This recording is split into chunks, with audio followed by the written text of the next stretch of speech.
Je suis heureuse de vous avoir ici. Suivez mon histoire jusqu'au bout et commentez la ville d'où vous regardez. Je n'étais pas censée être là ce matin-là. Je ne l'avais pas prévu. Je n'étais habillée pour rien d'autre que l'ordinaire. De vieilles ballerines, mon doux gilet gris, pas de maquillage.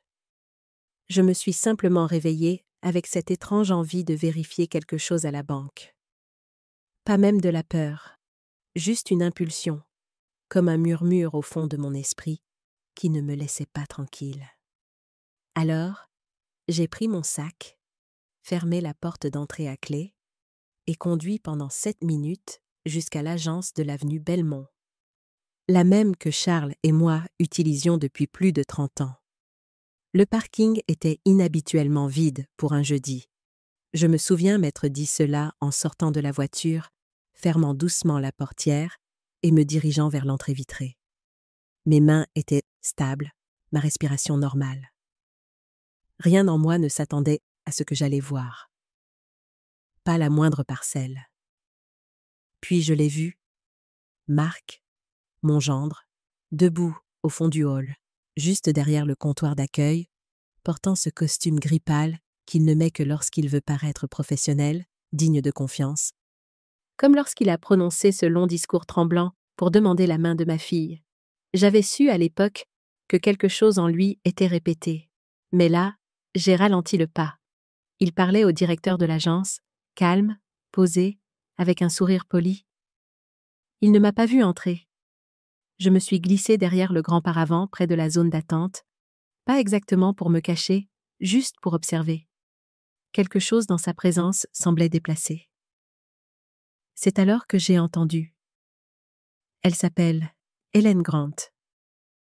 Nous gérons ses affaires depuis un certain temps maintenant. Elle ne reconnaît plus personne dans la famille. Ses médecins s'accordent à dire que la maladie progresse rapidement. À ce stade, on ne s'attend pas à ce qu'elle retrouve une pleine conscience. Je me suis figée. C'est mon nom complet, sortant de la bouche d'un homme en qui j'avais eu confiance, que j'avais nourri, que j'avais accueilli dans ma maison pendant plus d'une décennie. Elle est maintenant sous tutelle médicale, a-t-il continué, tendant un dossier. Nous officialisons simplement les choses pour que les comptes ne soient pas utilisés à mauvais escient. Elle ne reviendra pas. Pas en capacité légale. Je ne pouvais plus respirer. Un instant, j'ai pensé que j'avais peut-être mal compris, qu'il parlait de quelqu'un d'autre, une autre Hélène Grant, à la fin de la soixantaine, qui tricotait sur sa terrasse et payait les leçons de piano de sa petite fille. Mais non, il parlait de moi. J'ai touché mon propre poignet, senti mon pouls.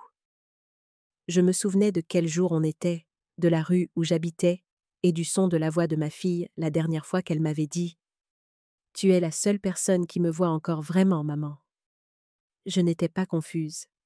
Je n'étais pas partie. Et je n'étais certainement sous aucune tutelle. C'est alors que j'ai avancé, un pied après l'autre, lentement et délibérément, jusqu'à ce que je sois visible, jusqu'à ce que le bruit de mes ballerines sur le carrelage poli les fasse se retourner. Le visage de Marc a perdu toute couleur. Le directeur a cligné des yeux 2 fois, surpris. « Bonjour », ai-je dit, ma voix calme, froide. Marc a ouvert la bouche, puis l'a refermée. « Je ne voulais pas… » a-t-il commencé, mais j'ai levé la main. « Non, ne gaspillons pas tes mensonges, si tôt dans la journée. » J'ai regardé le directeur de l'agence. « Je suis Hélène Grant, c'est mon compte. Je ne suis pas sous traitement médical. Je n'ai autorisé aucune tutelle ni procuration financière. Et je reconnais très certainement tout le monde dans ma famille. » Marc a bégayé. « Ce n'est pas ce que tu crois. » J'ai légèrement incliné la tête. « Vraiment ? Parce que pour moi, on dirait que tu as essayé de m'enterrer vivante. » Il s'est avancé vers moi, les mains levées en signe d'apaisement. « Hélène, s'il te plaît. » J'ai reculé. « Ne fais pas ça, pas aujourd'hui. Je suis peut-être une grand-mère, mais je ne suis pas sénile. Et j'en ai fini de te laisser parler en mon nom. Il y eut un silence si épais que je pouvais le sentir entre mes côtes. Le directeur de l'agence a discrètement repris le dossier sur le comptoir et me l'a tendu. Je pense que ceci vous appartient, madame. Je l'ai pris sans regarder Marc à nouveau. Mes mains ne tremblaient ni pas. Pas encore. Mais mon cœur avait déjà commencé à réécrire tout ce que je croyais savoir, à déchiffrer les indices que j'avais ignorés pendant des mois. La façon dont il évitait de parler de l'avenir, le mien en tout cas, ou la manière dont il interceptait le courrier avant que je puisse le voir. Des petites choses, des détails anodins qui, assemblés, formaient maintenant une image terrifiante. C'était une trahison préparée, méticuleuse, pas un acte impulsif. Et cette prise de conscience était plus froide que n'importe quelle colère. Je ne suis pas rentrée directement à la maison. Je me suis garée à 3 rues de chez moi et je suis restée assise là, en silence, à regarder des inconnus passer, sirotant leur café, se tenant la main, parlant de leurs projets pour le week-end, comme si le monde ne venait pas de basculer sur son axe. Mes jointures étaient blanches sur le volant, mais je n'avais pas bougé. Il était 10h42. Trop tôt pour qualifier la journée de mauvaise. Trop tard pour prétendre qu'elle ne l'était pas déjà devenue. Quand j'ai finalement tourné dans ma propre allée, tout semblait exactement pareil. Les hortensias que ma fille n'arrose jamais pendaient toujours près de la terrasse. Le colis de chaussures orthopédiques que j'avais commandé était appuyé contre la porte moustiquaire. Un oiseau chantait. Le vent se moquait bien de ce que je venais de découvrir, mais moi non. J'ai fermé la porte d'entrée derrière moi, je suis entrée dans la cuisine et j'ai posé le dossier de la banque sur la table. Il reposait là comme une arme chargée. À l'intérieur se trouvaient des documents que je n'avais pas signés, des rapports médicaux que je n'avais pas vus et des déclarations imprimées, tamponnées, notariées. Affirmant que j'étais mentalement incompétente, que je n'étais plus capable de prendre des décisions, que mes biens nécessitaient une surveillance, que ma fille, ainsi que son mari, agiraient en tant que mes tuteurs légaux jusqu'à nouvel ordre. Quelle façon élégante de dire indéfiniment. J'ai tiré une chaise et me suis assise lentement, fixant la paperasse. Ils ne m'avaient pas confrontée, ne m'avaient pas demandé si je me sentais perdue, fatiguée ou confuse. Ils avaient décidé, dans des pièces où je n'étais pas invitée, que j'étais finie, comme une ampoule qui clignote une fois de trop. Il était temps de la remplacer. Je me suis versé un verre d'eau et ne l'ai pas bu. J'ai juste regardé fixement. Je n'ai pas pleuré, mais ma main a commencé à trembler, très légèrement. C'est à ce moment-là que j'ai entendu sa voiture dans l'allée. Ma fille, Jennifer, la femme qui, il y a 10 ans, avait murmuré entre 2 sanglots qu'elle ne pensait pas pouvoir mener une grossesse à terme. Et je l'avais tenue dans mes bras jusqu'à ce qu'elle s'endorme, droite contre ma poitrine. Cette même Jennifer n'a pas remarqué les documents sur la table au début. « Salut, maman !» dit-elle nonchalamment, posant son sac sur le comptoir. « Tu es finalement allée à la… » Elle s'est arrêtée en pleine phrase. Ses yeux se sont posés sur le dossier, puis sur moi. Quelque chose dans son visage a changé. Une lueur. Pas de la culpabilité. Pas encore. De la peur. « Où as-tu eu ça ?» Je n'ai pas répondu. Elle s'est approchée lentement. « Maman ?» dit-elle, la voix plus douce. « Écoute, je peux t'expliquer. » Je me suis levée. « J'aimerais que tu essaies. »« D'accord, d'accord. » Elle a commencé, se frottant la tempe. « Ce n'était pas censé se passer comme ça. C'était juste… Marc pensait que c'était pour te protéger, au cas où quelque chose arriverait. »« Au cas où ?» ai-je dit. « Jennifer, ces papiers disent que c'est déjà arrivé. Ils disent que je suis partie, que je ne me souviens plus qui tu es. » Elle a hésité. « Tu ne m'as pas dit ?» ai-je continué. « Que j'étais devenue un fardeau. » Sa bouche s'est ouverte Mais aucun mot n'en est sorti. Je t'ai fait confiance. Je t'ai dit où se trouvaient les documents, les mots de passe. Je t'ai laissé t'asseoir à chaque rendez-vous chez le médecin. Je t'ai donné l'accès. Je sais, a-t-elle murmuré. Et tu l'as utilisé? Elle a hoché la tête une fois, comme une enfant coupable. J'ai attendu qu'elle se batte pour moi, qu'elle dise que ce n'était pas vrai, que je n'étais pas en train d'être effacée. Au lieu de cela, elle s'est assise, silencieuse, puis elle a dit la pire chose qu'elle aurait pu dire. Je ne pensais pas que tu le remarquerais. Ce fut comme un coup de poing dans l'estomac, plus violent que la découverte elle-même. La trahison était une chose, mais la présomption de mon invisibilité, de ma propre stupidité, en était une autre, bien plus cruelle. Je me suis assise en face d'elle, plus de table entre nous maintenant, juste le silence.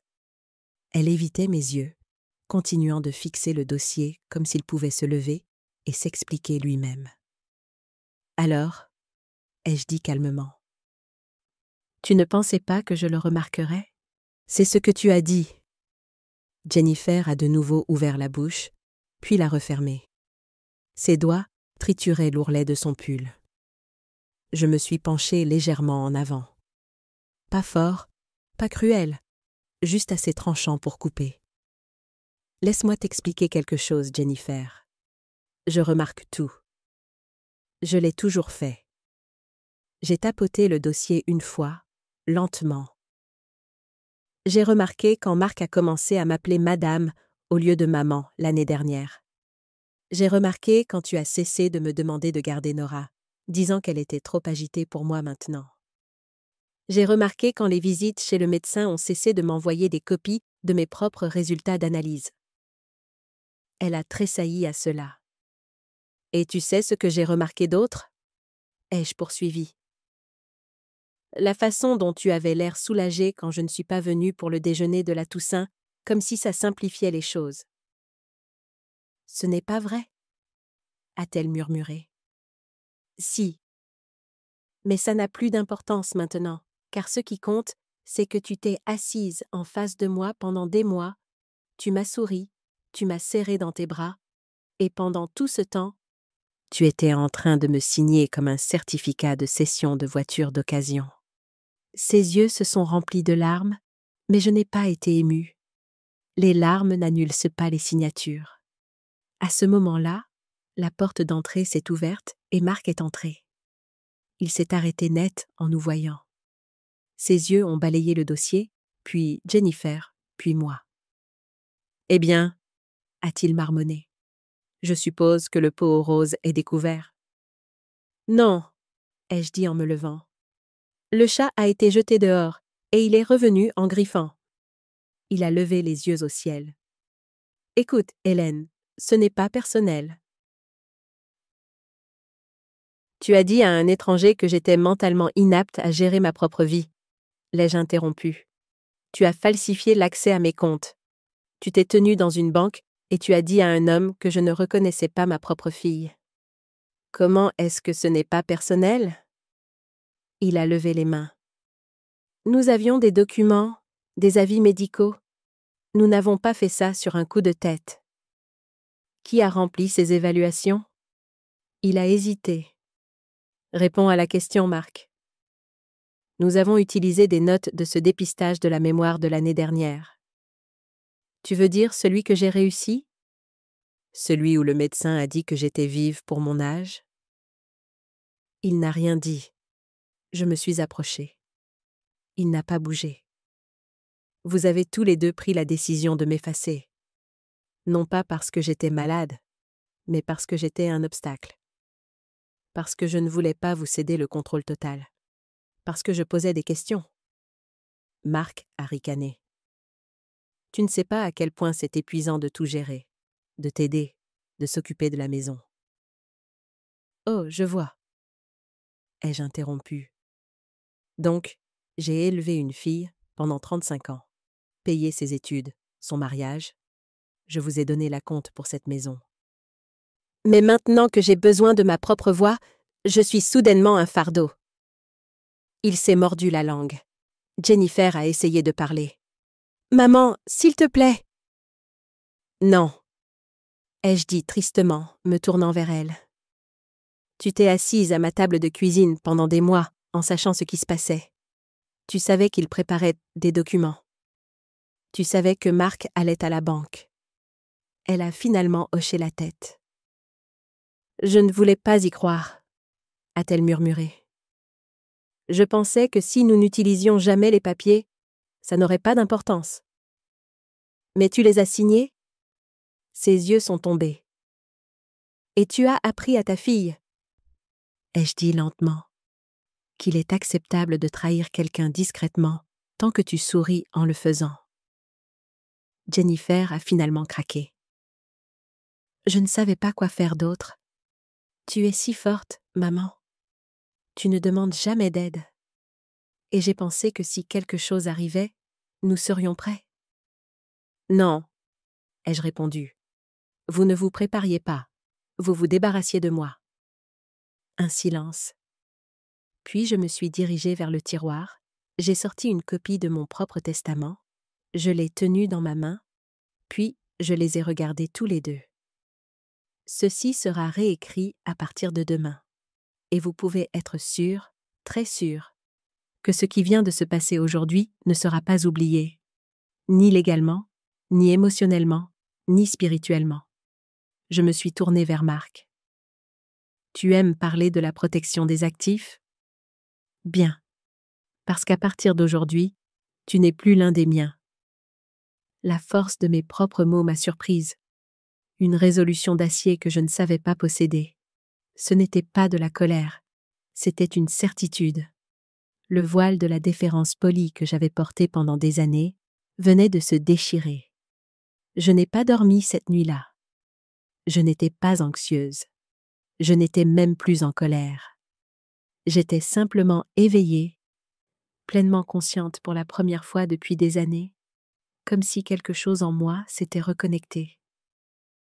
Un fil qui s'était refroidi s'est rallumé. À 8 heures du matin, j'avais déjà passé 2 appels. Le premier à mon avocat, Daniel Cohen, qui n'avait pas eu de mes nouvelles depuis plus de 3 ans. Le second, à Sandra Williams, une conseillère financière dont je n'avais pas eu besoin depuis le décès de Charles. À midi, j'avais annulé tous les virements automatiques liés au compte professionnel de Marc. À 13 heures, j'avais changé les mots de passe de toutes mes connexions en ligne. Et à 15h15, j'étais assise en face de mon avocat, dépliant les documents qu'il ne s'attendait jamais à ce que je voie. Il a lu en silence, puis m'a regardée. « Hélène, voulez-vous porter plainte ?»« Non, » ai-je dit calmement. « Pas encore, mais je veux un audit complet de chaque transaction liée à leur nom au cours des 12 derniers mois. » Il a hoché la tête. « Je veux aussi un Nouveau Testament, pas de demi-mesure, une mise à jour complète. » Son stylo était prêt. « Et vos bénéficiaires ?»« Ma petite fille, » ai-je dit. Elle a 12 ans, encore honnête pour le moment. Il a esquissé un sourire, mais n'a pas plaisanté. Il savait mieux que ça. J'ai continué. Mettez en place une fiducie avec des conditions. Quant à Jennifer et Marc, ils sont exclus de tout. Il a écrit en silence, et j'ai observé le tout se dérouler avec une étrange clarté, comme si je regardais l'histoire de quelqu'un d'autre. Comme si je lisais la fin d'un roman que je ne me souvenais pas avoir commencé. Car la vérité, c'est que je l'avais senti venir. La façon dont Marc s'était soudainement intéressé à m'aider avec les impôts, la manière dont Jennifer mentionnait la valeur de la maison lors de dîners décontractés, les conversations à voix basse qui s'arrêtaient quand j'entrais dans la pièce. Mais j'avais ignoré tout ça parce que je voulais croire que j'étais aimée sans condition. Et c'était ma véritable erreur. Je suis arrivée à la maison à 17h40. Ils attendaient, Jennifer sur le canapé, les mains jointes, Marc faisant les 100 pas près de la cheminée comme s'il possédait la maison. « Pourquoi as-tu coupé le compte » a-t-il dit avant même que je ferme la porte. Je n'ai pas répondu. Je suis allée dans la cuisine, j'ai posé mon sac et je leur ai fait face. Je suis allée chez mon avocat aujourd'hui. Le visage de Jennifer s'est crispé. La mâchoire de Marc s'est serrée. J'ai continué. Et voici ce qui va se passer ensuite. Marc a commencé à m'interrompre, mais j'ai levé une main. Il s'est arrêté. Je dépose une déclaration révoquant toutes les tentatives de tutelle, de manière permanente, légale et rétroactive. Marc a ri une fois, un son sec et amer. Tu ne sais même pas comment faire. Je sais exactement comment faire, ai-je dit. Parce que pendant que tu étais occupé à jouer au gendre responsable, tu as aussi laissé une trace écrite, tellement négligente qu'un étudiant en 3e année de droit pourrait la démolir. Il a reculé. Jennifer n'a rien dit. Et le testament, ai-je ajouté, est modifié avec effet immédiat. Marc a ricané. Tu fais une erreur. Non, ai-je dit. C'est toi qui en as fait une. Tu as supposé que je resterais silencieuse, que j'aurais trop honte pour me défendre. Tu as pensé que l'âge signifiait la faiblesse? Ce n'est pas le cas. Jennifer a finalement parlé. Nous n'allions pas utiliser la tutelle.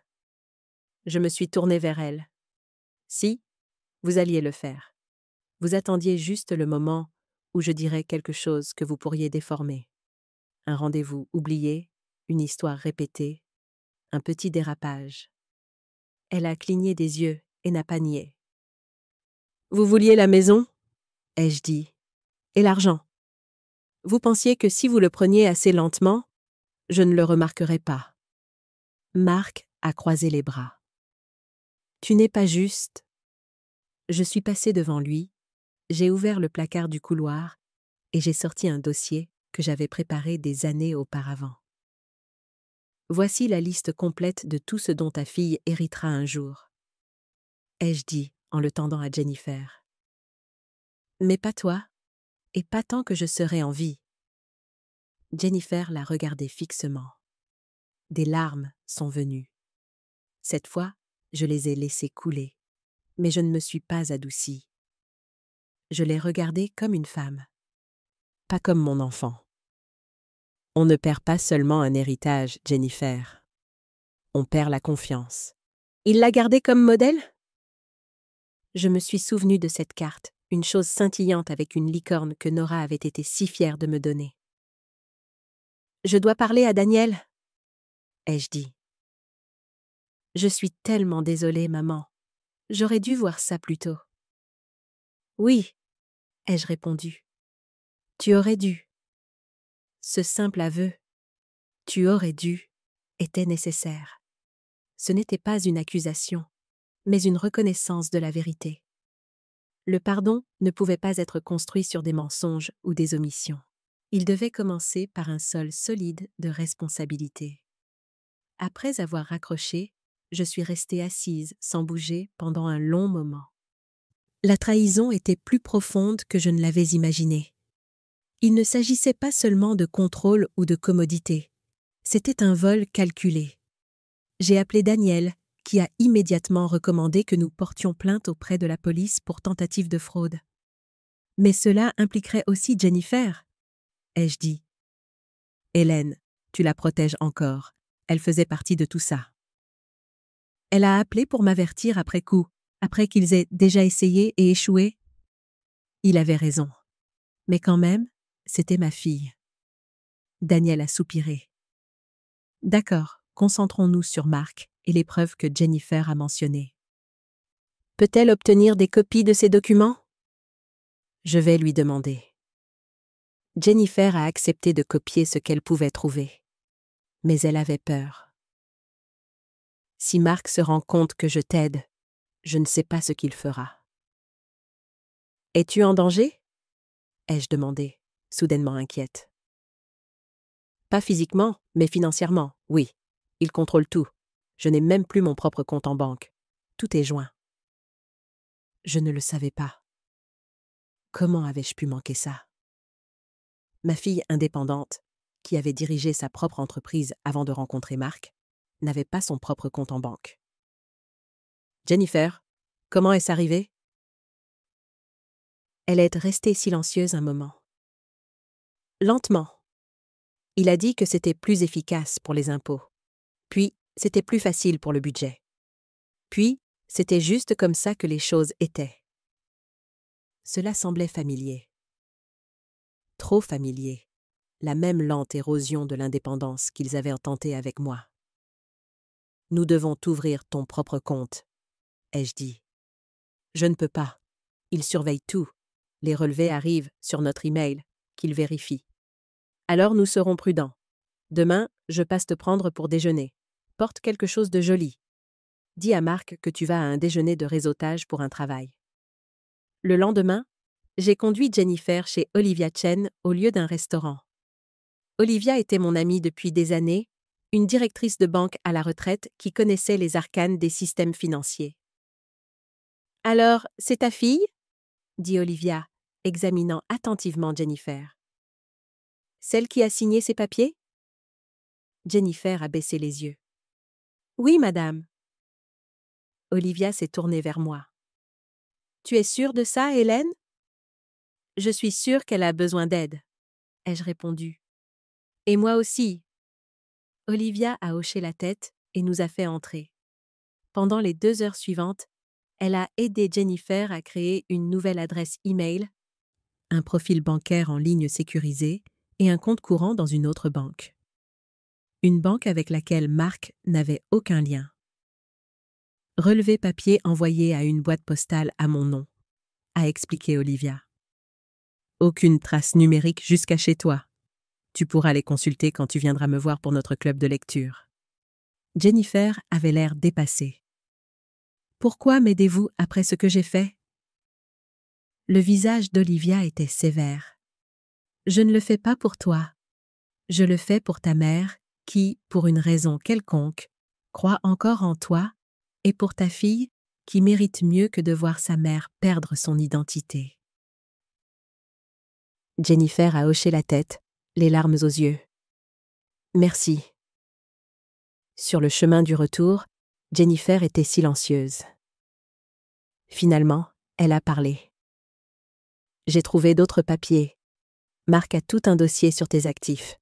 Il planifie ça depuis plus d'1 an. J'ai gardé les yeux sur la route. Pourquoi ne me l'as-tu pas dit? Je ne le savais pas au début, puis je ne voulais pas y croire. Puis, j'ai eu peur. Il a fait en sorte que ça paraisse raisonnable, comme si nous nous préparions simplement pour tes soins futurs. Au moment où j'ai réalisé ce qui se passait vraiment, je me suis sentie piégée. Tu es une femme adulte, Jennifer, avec un diplôme en droit. Je sais, a-t-elle murmuré. Ça rend les choses pires, n'est-ce pas? J'aurais dû savoir. Je me suis garée sur le côté de la route et je me suis tournée pour lui faire face. Tu te souviens de ce que tu me disais quand tu étais à la fac de droit? Pourquoi tu voulais pratiquer le droit de la famille? Elle a détourné le regard. Pour protéger les gens qui ne pouvaient pas se protéger eux-mêmes. Tu disais que tu avais vu trop de gens perdre leur voix dans le système, que tu voulais être celle qui s'assurait qu'ils soient entendus. Une larme a coulé sur sa joue. Je me souviens. Qu'est-il arrivé à cette Jennifer? Elle a fermé les yeux. Elle a rencontré Marc. Et lentement, elle a disparu. J'ai tendu la main et pris la sienne. C'était la première fois que je la touchais depuis la découverte de la trahison. Alors il est temps qu'elle revienne. Ce contact physique, simple mais profond, était une reconnaissance. Non pas un pardon total, mais un pont jeté par-dessus l'abîme qu'elle avait créé. C'était un début. 2 jours plus tard, Jennifer m'a appelée, paniquée. « Il sait !» dit-elle à voix basse. « Je ne sais pas comment, mais il sait que je te parle. » Il a fouillé mon téléphone pendant que j'étais sous la douche. « Es-tu en sécurité ?» ai-je demandé immédiatement. « Oui, mais il est furieux. Il dit que je l'ai trahi Que je te choisis au détriment de notre avenir. Il a menacé d'emmener Nora chez ses parents, en Arizona. Mon cœur s'est emballé. Il ne peut pas faire ça sans ta permission. Sauf s'il convainc un juge que je suis instable, ce qu'il menace de faire maintenant. Où est-il en ce moment? Au travail, mais il rentre plus tôt. Je dois aller chercher Nora à l'école, mais j'ai peur. J'arrive, ai-je dit, attrapant déjà mes clés. Prépare un sac pour vous deux. Juste l'essentiel. J'ai appelé Daniel depuis la voiture, expliquant la situation. Ça change tout, a-t-il dit. S'il profère des menaces concernant l'enfant, nous devons agir vite. Va directement chez Jennifer, récupère-la ainsi que Nora, et amène-les à mon bureau. Ne retourne pas chez toi. Nous ne savons pas si Mark ira les y chercher. J'ai accepté et j'ai conduit directement à l'appartement de Jennifer. Elle attendait dehors, avec 2 petits sacs et une expression de terreur absolue. Nous devons aller chercher Nora, a-t-elle dit en montant dans la voiture. L'école se termine dans 20 minutes. Nous y serons. En arrivant à l'école primaire, Jennifer a repéré la voiture de Mark déjà dans la file d'attente. « Il est là », a-t-elle murmuré. « Il nous a devancés. » Je me suis garée dans une place à l'écart de la file. « Appelle le secrétariat de l'école. Dis-leur de ne pas laisser Nora partir avec lui. Dis que c'est une urgence. » Jennifer a passé l'appel, la voix tremblante, en expliquant la situation à la secrétaire de l'école. Quand elle a raccroché, son visage était pâle. « Ils la garderont au bureau, mais nous devons nous dépêcher. Si Mark fait une scène... » « Il n'en fera pas, » ai-je dit fermement. « Pas en public. Il se soucie trop des apparences. » Nous sommes entrés rapidement dans l'école, Jennifer s'agrippant à mon bras comme elle le faisait enfant en traversant la rue. Au bureau d'accueil, nous avons trouvé Nora assise sur un banc, l'air confuse et un peu effrayée. « Maman !» dit-elle en se levant d'un bond. « Ils ont dit que je ne pouvais pas partir avec papa. Il y a un problème ?» Jennifer s'est agenouillée. « On part en petit voyage, ma chérie. Juste nous pour un moment. »« Et papa ?» Jennifer m'a jeté un regard, puis s'est retournée vers sa fille. « Papa et moi avons besoin de temps séparés. Nous allons rester chez mamie. » Nora m'a regardée, son expression s'illuminant. « Vraiment? Pour combien de temps? » « Aussi longtemps que nécessaire, » ai-je dit. Alors que nous partions par une porte latérale, une secrétaire s'est précipitée vers nous. « Madame Grant, votre mari est à l'accueil. Il insiste beaucoup pour vous voir. » Jennifer s'est crispée. « S'il vous plaît, ne lui dites pas par où nous sommes partis. » La femme a hoché la tête, de la compréhension dans les yeux. « Prenez soin de vous, Madame Grant. » Nous sommes arrivés à la voiture et avons conduit directement au bureau de Daniel. Pendant tout le trajet, je n'ai cessé de vérifier le rétroviseur, m'attendant à voir la berline argentée de Mark derrière nous, mais il n'y avait rien. Au cabinet d'avocat, Daniel nous a fait entrer dans une salle de conférence et a fermé la porte. « Nous devons demander la garde d'urgence et une ordonnance restrictive temporaire, » a-t-il dit, posant un dossier sur la table. « Jennifer, j'ai besoin que vous documentiez tout comportement menaçant, tout schéma de contrôle, tout ce qui pourrait suggérer que Mark pourrait être un danger pour vous, ou Nora. » Jennifer a hoché la tête, baissant les yeux sur sa fille, qui coloriait tranquillement avec des feutres que l'assistante de Daniel avait fournis. « Est-ce que ça va lui faire du mal ?» demanda doucement Jennifer. Le visage de Daniel s'est adouci. « Le divorce n'est jamais facile pour les enfants, mais vous savez ce qui est pire? Grandir en regardant un parent contrôler et diminuer l'autre.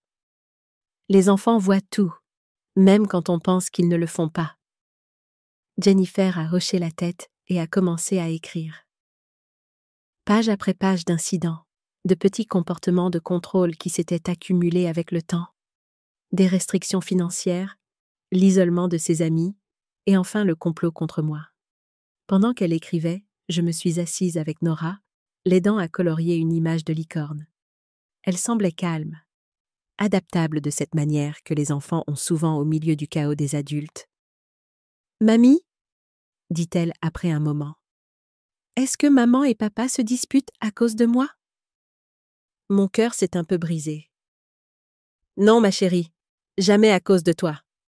Les adultes ont parfois des problèmes qu'ils doivent nous résoudre. Ça n'a rien à voir avec toi. Mais papa dit que maman dépense trop d'argent pour mes leçons, le piano et la natation et tout ça. » J'ai gardé une voix stable. Tes leçons sont importantes. Elles t'aident à grandir et à apprendre. Ce n'est jamais un gaspillage d'argent. Elle a réfléchi à cela. Puis est retournée à son coloriage. J'aime bien rester avec toi. Ta maison sans les biscuits. Malgré tout, j'ai souri. Eh bien, il va peut-être falloir en faire alors, n'est-ce pas? Le soir, Daniel avait déposé les documents d'urgence et un juge avait accordé une ordonnance temporaire empêchant Marc de s'approcher de Jennifer, Nora ou moi. Jennifer a obtenu la garde exclusive temporaire en attendant une audience. Nous sommes rentrés chez moi en silence, toutes les trois épuisées. En entrant dans l'allée, j'ai remarqué la voiture de Marc garée de l'autre côté de la rue. « Reste dans la voiture », ai-je dit à Jennifer, la voix ferme. « Verrouille les portes. » Je suis sortie, l'ordonnance restrictive à la main, et j'ai marché droit vers sa voiture. Il a baissé la vitre à mon approche. « Tu ne peux pas être ici, Marc. Il y a une ordonnance restrictive. » Son visage était un mélange de colère et d'incrédulité. « Tu as monté ma femme contre moi. Tu as volé ma famille. » « Non, » ai-je dit calmement. « Tu as fait ça tout seul quand tu as décidé de voler mon identité, ma maison et ma dignité. Maintenant, pars ou j'appelle la police. » Il a jeté un regard par-dessus mon épaule vers la voiture où Jennifer et Nora étaient assises, observant. Un instant, j'ai cru qu'il pourrait tenter quelque chose d'imprudent. Puis, il a démarré le moteur. « Ce n'est pas fini, » a-t-il dit avant de s'éloigner. J'ai regardé jusqu'à ce que ses feux arrière disparaissent au coin de la rue, puis je suis retournée vers Jennifer et Nora. « Est-ce que papa est fâché ?» a demandé Nora alors que nous entrions dans la maison.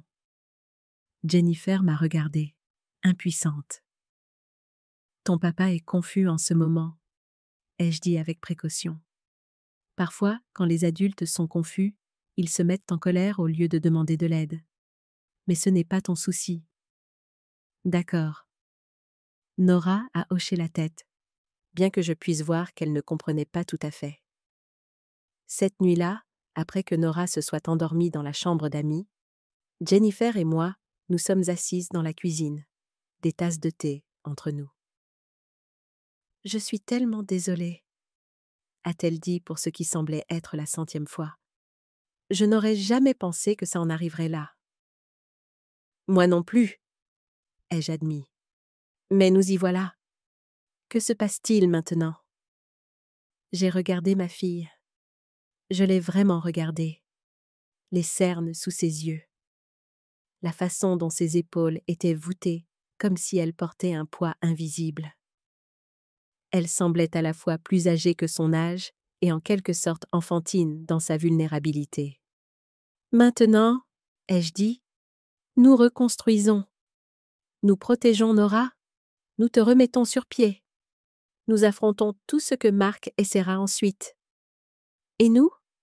a-t-elle demandé, la voix faible. « Pourrons-nous un jour réparer ce que j'ai brisé ?» J'ai réfléchi attentivement avant de répondre. La confiance, une fois brisée, ne se réassemble pas simplement. Elle doit être reforgée, différente, mais peut-être plus forte dans ses parties réparées. Nous commençons par être honnêtes l'une avec l'autre, ai-je dit. Plus de secrets. Plus de suppositions sur ce qui est le mieux pour l'autre sans demander. Elle a hoché la tête, le soulagement se lisant sur son visage. Je peux faire ça. Et Jennifer, tu dois te retrouver. La femme que tu étais avant Mark, l'avocate, la militante, la fille qui défendait ce qui était juste. Elle a baissé les yeux sur ses mains. Je ne suis pas sûre de me souvenir comment être elle. Alors, nous le découvrirons ensemble. Plus tard dans la nuit, je ne pouvais pas dormir. Je me tenais dans l'embrasure de la porte de la chambre d'amis, observant le visage paisible de Nora dans la faible lueur de la veilleuse. Jennifer était blottie à côté d'elle, un bras protecteur autour de sa fille, même dans son sommeil. Dans l'obscurité silencieuse, je me suis enfin permis de ressentir tout le poids de ce qui s'était passé. La trahison, la peur, l'échappée belle d'un avenir où j'aurais pu être complètement effacée de ma propre vie. Mais j'ai aussi ressenti autre chose. Une résolution d'acier, une clarté de but que je n'avais pas connue depuis la mort de Charles. Quoi qu'il advienne, je l'affronterai de front. Pour moi, pour Jennifer, pour Nora. C'était plus qu'une simple bataille juridique.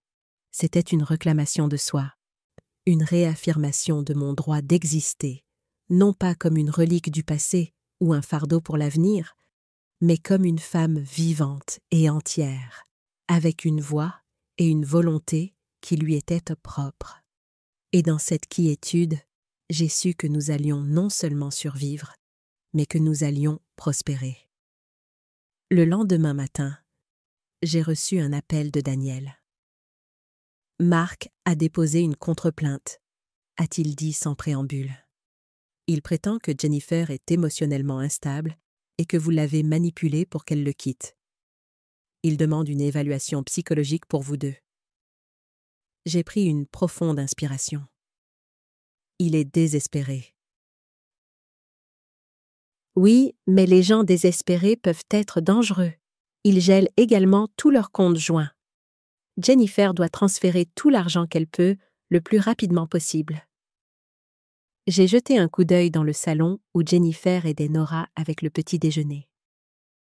Elle l'a déjà fait. Nous avons ouvert de nouveaux comptes il y a 2 jours. Bonne initiative, mais ce n'est que le début.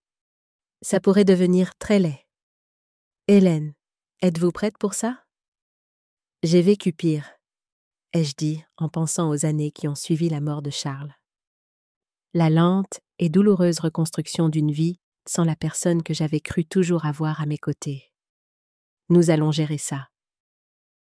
Après avoir raccroché, j'ai rejoint Jennifer et Nora dans le salon. Nora bavardait à propos d'un projet scolaire, apparemment peu troublée par le changement radical de sa situation. Les enfants s'adaptent, pensais-je, parfois plus vite que les adultes. Jennifer, ai-je dit doucement quand Nora est allée chercher son sac à dos. Mark gèle vos comptes et il a demandé des évaluations psychologiques pour nous deux. Son visage a pâli. Peut-il faire ça? Il peut essayer. Daniel prépare déjà notre réponse. Mais je dois te demander quelque chose d'important. Elle a hoché la tête, attendant. Y a-t-il autre chose que je devrais savoir? Quelque chose que Mark pourrait utiliser contre nous et qui pourrait nous prendre au dépourvu, moi ou Daniel? Jennifer a hésité et mon cœur s'est serré. Il y avait plus. L'année dernière, a-t-elle dit, sa voix à peine un murmure. Quand tu as eu cette petite opération au genou, Mark a suggéré que nous parlions à ton médecin de tests cognitifs. Il a dit au médecin que tu montrais des signes de confusion. Je me suis souvenue de ce rendez-vous. Le médecin m'avait posé des questions inhabituelles, mais je n'y avais pas prêté attention. Le médecin n'a rien trouvé d'inquiétant, a poursuivi Jennifer. Mais Mark a insisté pour un suivi avec un spécialiste. Je suis allée avec lui à ce rendez-vous. Je l'ai laissé parler pour toi. J'ai fermé les yeux brièvement. Et qu'a dit ce spécialiste? Que tu présentais quelques changements de mémoire normaux, liés à l'âge, mais rien de pathologique. Mark était déçu. C'est à ce moment-là qu'il a commencé à parler d'obtenir d'autres avis médicaux. J'ai hoché la tête lentement, traitant cette nouvelle trahison.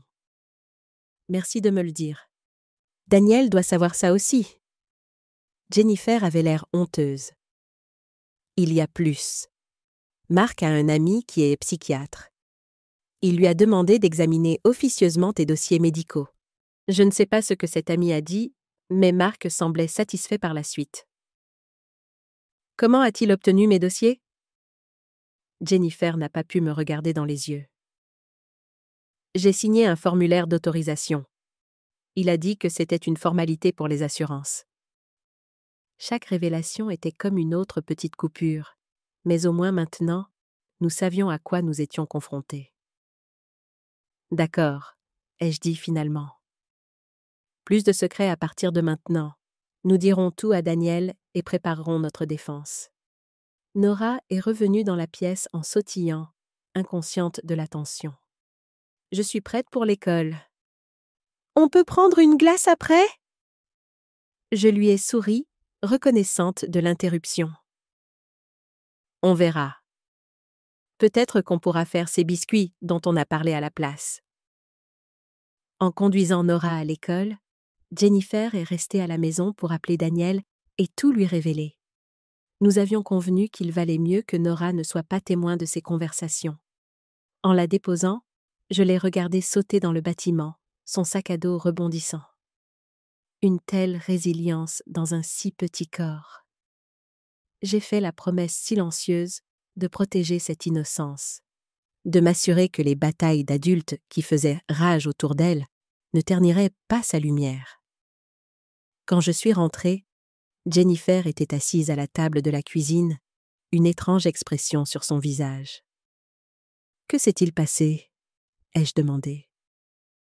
Daniel a appelé l'avocate de Marc. Apparemment, l'histoire de Marc s'effondre déjà. L'ami psychiatre a nié avoir examiné mes dossiers, disant que ce serait contraire à l'éthique. Et le spécialiste que nous avons vu a des notes indiquant clairement que tu étais cognitivement intacte. J'ai ressenti une vague de soulagement. Donc, il n'a rien. Rien de médical. Mais il prétend maintenant une malversation financière, que j'ai utilisée à mauvais escient des fonds communs, et que tu m'as aidé à cacher des actifs. Je me suis assise lourdement. Est-ce que ça finira un jour? Jennifer a tendu la main sur la table et a pris la mienne. Ça finira. Daniel dit que l'avocate de Marc semble de plus en plus mal à l'aise avec ses affirmations. Il pense qu'il pourrait se retirer de l'affaire si Marc continue de pousser ses allégations sans fondement. Et d'ici là, nous documentons tout. Nous nous préparons pour le tribunal. Nous protégeons Nora. Jennifer a serré ma main. Nous restons unis. J'ai regardé nos mains jointes, ma peau ridée contre la sienne, plus lisse. Mère et fille, désormais alliées dans une bataille qu'aucune de nous n'avait anticipée. Ensemble, ai-je acquiescé. Les jours se sont transformés en semaines. Octobre a fait place à novembre, et l'érable dans mon jardin s'est embrasé de rouge avant de perdre ses feuilles. Pendant tout ce temps, nous nous sommes préparés au combat. Daniel a travaillé sans relâche, rassemblant des preuves, déposant des requêtes, construisant notre dossier. Il s'est avéré que Marc avait laissé une traînée d'irrégularités financières au cours de l'année écoulée. De petits retraits de comptes joints que Jennifer n'avait pas remarqués, des demandes de cartes de crédit à son nom et, le plus accablant de tous, des signatures falsifiées sur des documents d'investissement portant mon nom. Nous avons assez pour des poursuites pénales, m'a dit Daniel un après-midi alors que nous étions assis dans son bureau. Vol d'identité, falsification, exploitation financière d'une personne âgée. Le procureur de la République est intéressé. J'ai jeté un coup d'œil à Jennifer, qui était assise à côté de moi, serrant un mouchoir. Qu'est-ce que cela signifierait pour Jennifer et pour Nora? L'expression de Daniel s'est adoucie. La coopération de Jennifer jouera en sa faveur. Quant à Nora, ce n'est jamais facile quand un parent fait face à des ennuis judiciaires, mais les enfants sont résilients, et elle vous a toutes les deux. Jennifer a pris la parole, sa voix plus ferme que je ne l'attendais. Je veux qu'il soit tenu responsable. Quoi que cela signifie pour moi, je l'accepterai. Mais je ne veux pas que Nora voie son père menotté. Daniel a hoché la tête. Nous pourrons peut-être organiser une reddition volontaire si cela en arrive là. Mais d'abord, voyons comment se déroulent les procédures devant le juge aux affaires familiales. L'avocate de Marc a demandé une conférence de règlement. Cela suggère qu'ils cherchent une issue. Quel genre de règlement ? Ai-je demandé. Ils veulent éviter les poursuites pénales, évidemment. En échange, Marc abandonnerait toutes les revendications concernant votre compétence, Hélène, et accepterait les termes du divorce de Jennifer. Et quels seraient ces termes ? A demandé Jennifer. Daniel a consulté ses notes. Garde exclusive pour vous avec un droit de visite supervisé pour Marc. Partage des biens conformément au contrat de mariage et il devrait suivre une thérapie de gestion financière et de la colère avant que les visites puissent devenir non supervisées. Jennifer avait l'air surprise. Je ne savais pas que nous avions un tel levier. Les preuves d'exploitation financière nous donnent un levier considérable, a expliqué Daniel. Les juges voient d'un très mauvais œil quelqu'un qui essaie de déclarer incompétente une personne âgée compétente pour un gain financier. Ajoutez à cela le schéma documenté de comportement de contrôle envers vous, et la position de Marc est extrêmement faible. J'ai réfléchi à cela. Quand a lieu cette conférence de règlement ? Mardi prochain. Vous devriez toutes les deux être là, mais Nora ne devrait pas. Après avoir quitté le bureau de Daniel, Jennifer et moi sommes allés dans un café voisin. Nora était chez une amie de l'école, nous laissant un rare moment seuls. « Es-tu prête pour ça ?» ai-je demandé, alors que nous nous installions à une table dans un coin. Jennifer a remué son café distraitement. Je ne sais pas si on n'est jamais prêt à affronter la personne avec qui on pensait passer sa vie dans un tribunal. Elle a levé les yeux vers moi. Ça te semble naïf, après tout ça ? Non, ai-je dit doucement. Ça semble humain. Elle a hoché la tête, les larmes montant. Je n'arrête pas de penser à notre rencontre. Il était si attentionné, si intéressé par mon travail, mes opinions.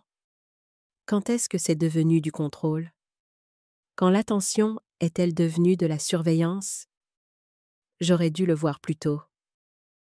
Ces choses arrivent progressivement, ai-je dit. Comme l'eau qui use la pierre. On ne remarque pas le changement au jour le jour. Seulement quand on prend du recul et qu'on voit à quel point tout a été érodé. J'étais censée être plus intelligente que ça. Je suis avocate, bon sang. J'ai conseillé des femmes dans des relations abusives. L'intelligence ne vous immunise pas contre la manipulation. Parfois, elle vous rend plus vulnérable parce que vous faites entièrement confiance à votre propre jugement. Elle m'a regardée avec une nouvelle compréhension. C'est ce qui s'est passé avec toi ? Tu as fait confiance à ton jugement à notre sujet. J'ai réfléchi à cela. J'ai fait confiance au fait que ma fille ne me ferait pas de mal. Cette confiance m'a aveuglée au signe que quelque chose n'allait pas. Je suis tellement désolée, maman. Je sais. J'ai tendu la main sur la table et j'ai serré la sienne. Nous avons toutes les deux fait des erreurs. Maintenant, nous les réparons. Cette conversation, dépouillée de toute prétention, était une étape cruciale. Ce n'était plus une mère qui réprimandait une fille égarée. C'étaient deux femmes, partageant leur vulnérabilité, reconnaissant leurs failles et trouvant une force commune dans leur honnêteté partagée. C'était le début de la reforgerie. Le mardi est arrivé, froid et lumineux. Nous avons laissé Nora avec Olivia, qui était devenue une présence stable dans nos vies, un pont solide entre notre passé et l'avenir que nous construisions. Le palais de justice était imposant, tout en marbre et en couloirs résonnants. Jennifer marchait à mes côtés, son tailleur bleu marine impeccable, le dos droit. Elle ressemblait à l'avocate qu'elle avait été avant que Mark ne la convainque progressivement d'abandonner sa pratique pour se concentrer sur la famille. Nous avons retrouvé Daniel dans une petite salle de conférence. Il examinait des documents, ses lunettes de lecture perchées sur le bout de son nez. « Ils sont déjà là », a-t-il dit en levant les yeux. Mark et son avocate sont arrivés en avance. Jennifer s'est tendue. A-t-il dit quelque chose? Pas directement. Mais son avocate laisse entendre qu'il pourrait être disposé à accepter la plupart de nos conditions si nous abandonnons les poursuites pénales potentielles. J'ai froncé les sourcils. On dirait qu'il admet sa culpabilité? De manière détournée, oui, mais dans les négociations de règlement, ce n'est pas un aveu formel. Jennifer a pris une profonde inspiration. Écoutons ce qu'ils ont à dire. La conférence de règlement s'est tenue dans une salle privée avec un médiateur, un juge à la retraite spécialisé dans les litiges familiaux. Mark était assis de l'autre côté de la table, vêtu du même costume gris pâle qu'il portait ce jour-là à la banque. La vue de ce costume m'a noué l'estomac. Il me regardait à peine, ses yeux fixés sur Jennifer, avec une intensité qui semblait osciller entre la colère et la supplication. Elle a soutenu son regard fermement, ne laissant rien paraître. Le médiateur a commencé par établir les règles de base, puis a invité l'avocate de Mark à présenter leur offre de règlement. Mon client est prêt à accepter les conditions concernant le partage des biens tels que définis dans le contrat de mariage. A commencé l'avocate, une femme d'une 50aine d'années, avec une coupe de cheveux sévère et des yeux vifs. Il acceptera que Madame Grant est la garde physique principale de leur fille, avec un droit de visite standard pour Monsieur Grant. Daniel a interrompu en douceur. Notre position est que les visites devraient être supervisées au début. L'avocate de Mark a froncé les sourcils. Mon client trouve cela inutilement restrictif. Il n'a jamais été autre chose qu'un père aimant. Jennifer a pris la parole, sa voix claire. Un père aimant ne menace pas d'emmener son enfant à travers le pays pour la séparer de sa mère. Un père aimant n'utilise pas son enfant comme levier dans un divorce. Le visage de Mark s'est assombri. Je n'ai jamais... Monsieur Grant, a averti le médiateur. Veuillez laisser votre avocate parler pour vous. Mark s'est tu, mais ses yeux brûlaient d'une rage à peine contenue. Son avocate a poursuivi. Mon client est disposé à abandonner toutes les revendications concernant la compétence de la mère de Madame Grant et acceptera de ne contester aucune modification de son testament ou de ses arrangements financiers. J'ai remarqué qu'elle n'avait pas abordé le point de Jennifer sur Nora. Daniel s'est penché en avant. Et qu'attend votre client en retour de ses concessions?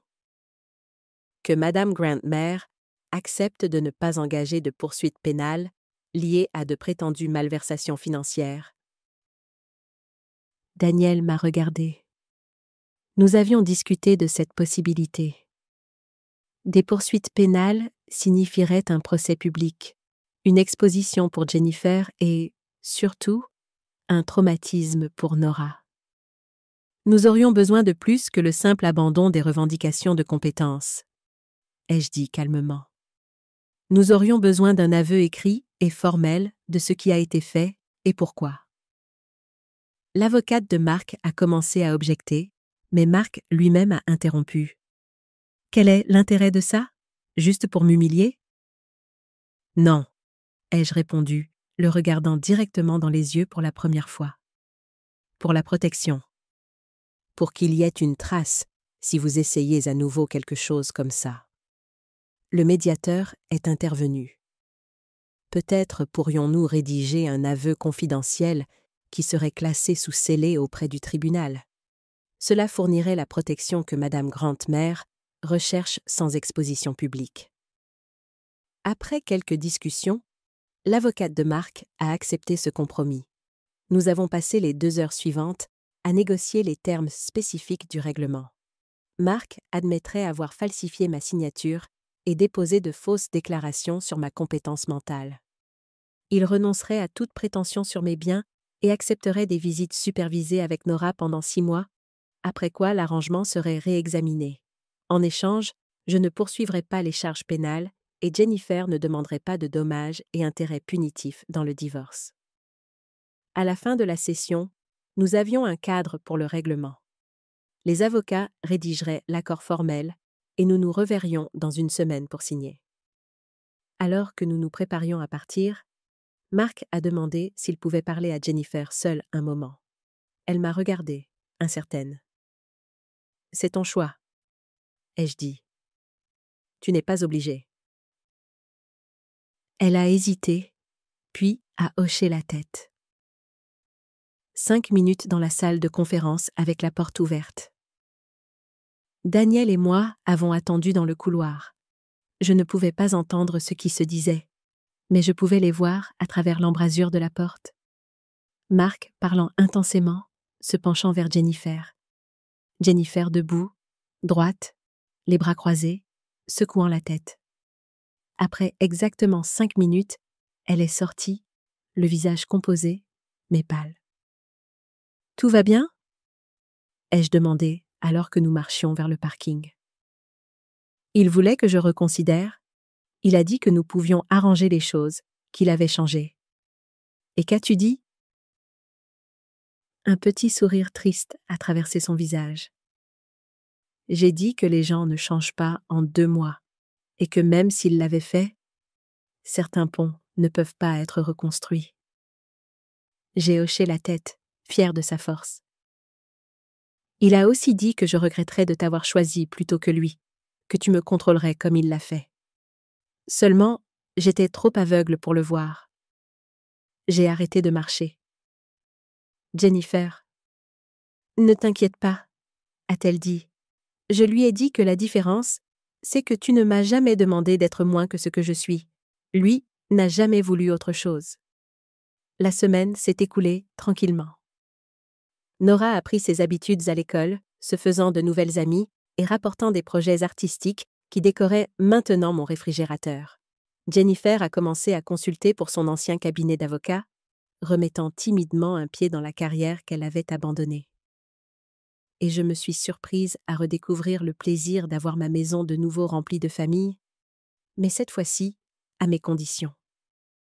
Personne ne parlait plus de mon fauteuil préféré comme de « ton petit coin ». Personne ne suggérait que je pouvais être confuse lorsque je ne trouvais pas mes lunettes de lecture. Personne ne surveillait mes allées et venues comme si j'étais une adolescente indisciplinée. Le jour où nous devions signer l'accord de règlement, Jennifer a reçu un SMS de Mark. « Il ne vient pas », a-t-elle dit en fixant son téléphone. Il dit qu'il a reconsidéré sa position et qu'il veut tenter sa chance au tribunal. Daniel a immédiatement appelé l'avocate de Mark, qui semblait tout aussi surprise. « C'est très inhabituel », a-t-elle dit. « Laissez-moi parler à mon client et je vous rappelle. » Nous avons attendu dans le bureau de Daniel, la tension montant à chaque minute qui passait. Lorsque le téléphone a finalement sonné, Daniel l'a mis sur haut-parleur. « Je m'excuse pour le message de mon client », a déclaré l'avocate de Mark, la voix tendue. Après notre conversation, il a accepté de procéder au règlement comme prévu. Cependant, il insiste sur une condition supplémentaire. « Qui est ?» a demandé Daniel.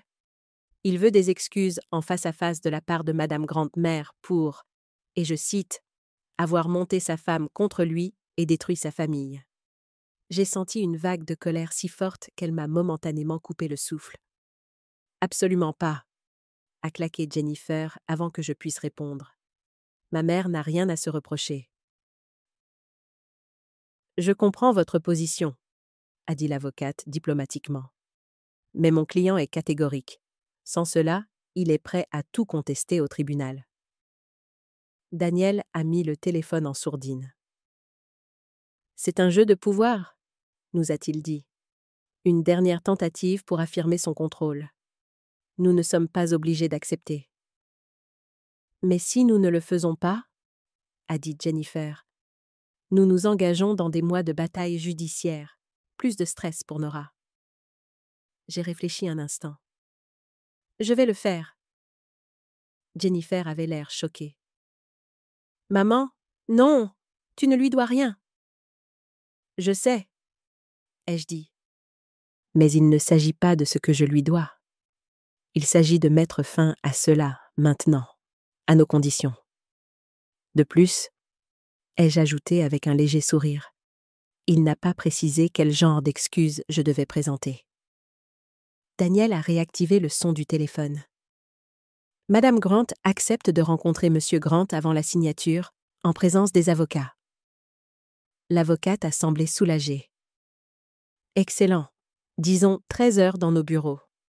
Nous sommes arrivés à 13 heures précises. Marc était déjà là, assis dans une salle de conférence avec son avocate. Il s'est levé à notre entrée, les yeux fixés sur moi avec un mélange de triomphe et de ressentiment. Madame Grant a accepté de vous parler avant la signature, a commencé son avocate. Seule, a interrompu Marc. Ce n'était pas l'accord, a objecté Daniel. J'ai levé une main. C'est bon, je peux gérer ça. J'ai regardé Marc. 5 minutes. La porte reste ouverte. Les avocats et Jennifer sont sortis, bien que j'ai remarqué que Daniel s'est positionné de manière à pouvoir voir dans la pièce. Je me suis assise en face de Marc, les mains calmement jointes sur la table. « Eh bien, » a-t-il dit après un moment, « j'attends mes excuses. » Je l'ai regardé, vraiment regardé, voyant au-delà du costume coûteux et de l'expression soigneusement contrôlée, l'insécurité sous-jacente. À ce moment-là, j'ai ressenti quelque chose d'inattendu. Pas exactement du pardon, mais une sorte de clarté. « Marc, » ai-je commencé, la voix stable. « Je suis désolée. » Il a légèrement souri, satisfait. « Je suis désolée de ne pas avoir vu plus tôt quel genre d'homme vous êtes vraiment. Je suis désolée de vous avoir accueilli dans ma maison et de vous avoir traité comme un membre de la famille, alors que vous complotiez déjà pour tout me prendre. Je suis désolée de ne pas avoir protégé ma fille de votre manipulation plus tôt. » Son sourire a disparu. « Ce n'est pas... » « Je n'ai pas fini, » ai-je poursuivi calmement. « Je suis aussi désolée pour vous. Désolée que vous soyez si vide à l'intérieur, que vous ayez besoin de contrôler et de diminuer les autres pour vous sentir puissant.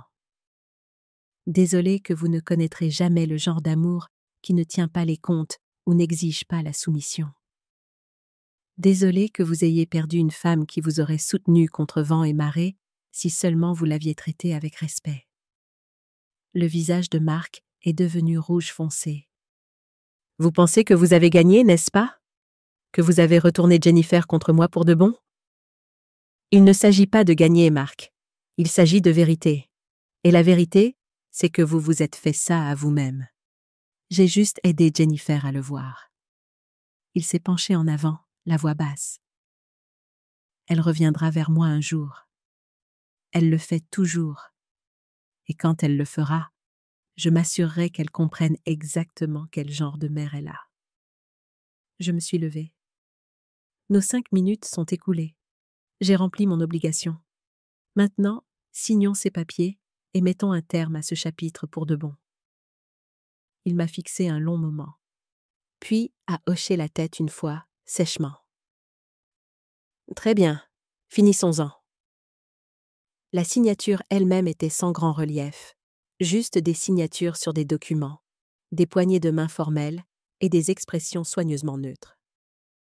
Quand ce fut terminé, Marc est parti sans un regard en arrière, son avocate se hâtant derrière lui. Dans la voiture, après, Jennifer a expiré profondément. « C'est vraiment fini, n'est-ce pas? » « Cette partie, oui, » ai-je dit. « Maintenant, nous reconstruisons. » Ce soir-là, nous avons célébré avec un petit gâteau que Nora avait aidé à préparer. Elle ne comprenait pas entièrement ce que nous fêtions, mais elle savait que c'était important. « Tu es heureuse maintenant, maman ?» demanda-t-elle alors que Jennifer l'abordait dans ce qui était devenu sa chambre dans ma maison. Jennifer m'a jeté un regard alors que je me tenais dans l'encadrement de la porte. Oui, ma chérie. J'y arrive. Et papa est toujours fâché? Jennifer a hésité. Papa a de gros sentiments en ce moment, mais ce n'est pas ton souci. D'accord? Tu le verras ce week-end au bureau de Madame Peterson et tu pourras jouer dans cette jolie salle de jeu avec tous les jouets. Nora a semblé satisfaite de cette réponse. Est-ce que mamie peut venir aussi? Pas cette fois, ai-je dit doucement. Mais je serai là à ton retour et tu pourras tout me raconter. Après que Nora se soit endormie, Jennifer et moi nous sommes assises sur la balancelle du porche, enveloppées dans des couvertures contre le froid de novembre. La rue était calme, juste le passage occasionnel d'une voiture, ses phares balayant la cour. « Ce que tu as dit à Marc aujourd'hui ?» a commencé Jennifer. « Daniel me l'a raconté ?» J'ai souri légèrement. Pas exactement les excuses qu'il espérait? Non. Elle a gloussé. Mais exactement ce qu'il avait besoin d'entendre. Elle est restée silencieuse un moment. Tu sais, quand je l'ai rencontré, il semblait si confiant, si sûr de lui. Je pensais que c'était ce dont j'avais besoin. Quelqu'un qui avait toujours la réponse, qui pouvait prendre le contrôle quand je me sentais dépassée. Et maintenant? Maintenant, je réalise que la vraie confiance n'a pas besoin de contrôler les autres. Elle leur fait de la place pour qu'ils soient eux-mêmes. Elle m'a regardée. Comme tu l'as toujours fait pour moi, même quand je ne le méritais pas. J'ai pris sa main. Tu l'as toujours mérité, même quand tu t'es égarée. Nous sommes restées assises dans un silence confortable pendant un moment. La balancelle grinçant doucement. J'ai pensé à retourner travailler, a finalement dit Jennifer. Pas seulement en consultation, mais vraiment pratiquer à nouveau. Le droit de la famille, comme avant. Je pense que c'est une merveilleuse idée. Cela pourrait signifier quelques changements. Une garde pour Nora après l'école, peut-être éventuellement notre propre appartement quand je serai financièrement indépendante? J'ai hoché la tête, ressentant une pointe de tristesse et de fierté à la fois.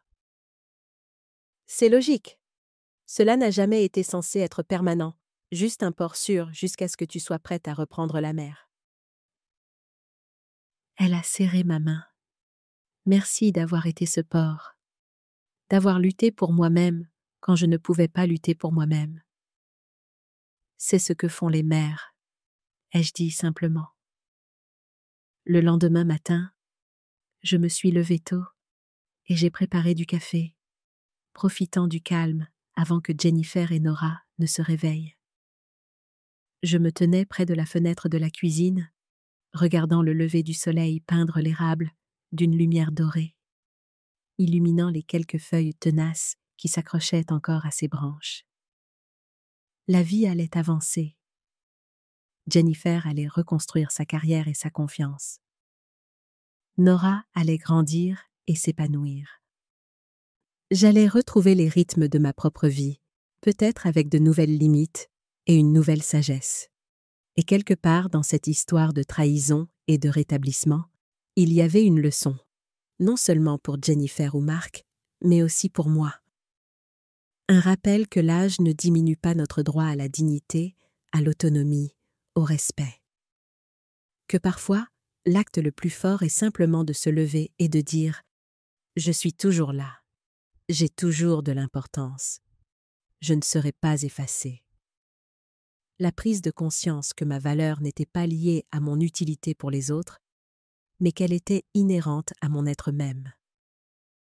6 mois plus tard, par une chaude journée de printemps, j'étais assise dans mon jardin à planter des œillets d'Inde pendant que Nora bavardait à côté de moi, ses petites mains tapotant la terre autour des plants.